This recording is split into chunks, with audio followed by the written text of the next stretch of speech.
As your brake pads wear off, it's common for the brake fluid level to decrease. Remember to check your brake fluid level every 10,000 kilometers as specified in your owner's manual.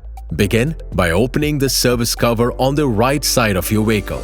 Check the brake fluid level and locate the maximum and minimum indications on the cylinder.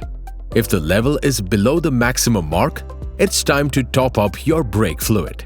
Refer to your manual to determine the correct grade of brake fluid to use, and be sure to use the right grade. Remove the cap and carefully refill the brake fluid up to the maximum level. After refilling, securely put the cap back in place and clean the area if there is any spillage. Once the refill process is complete, reattach the right side service cover. If you notice any brake fluid leakage or a continuous reduction in brake fluid, please contact your nearest service center for assistance.